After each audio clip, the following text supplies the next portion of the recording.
ভাবি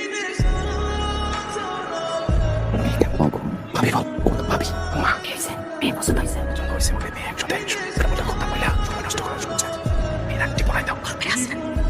ছেলে খুশি, মেয়ে তো আমার খুশি। মেয়ে আমার খুশি। আলহামদুলিল্লাহ, আমি তো আল্লাহ তাআলা করো।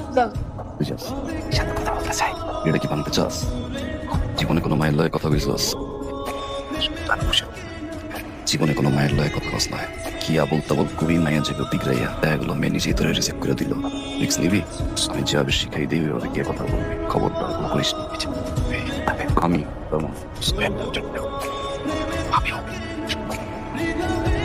আসসালামু আলাইকুম।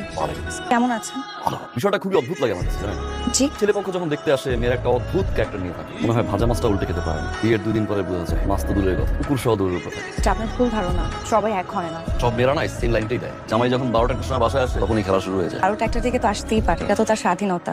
তার তো নিজের পরিবারের বাইরেও আরেকটা জীবন আছে, বন্ধু আছে, কাজ আছে, ওগুলো নিয়ে তো আমি ইন্টারফেয়ার করতে পারি না। আর যদি দুপুর 12টার সময় ঘুম থেকে উঠে এটা তার ভালো লাগা। যেমন আমি খুব সকালে উঠি, 1 কাপ চা খাই, এটা আমার ভালো লাগা।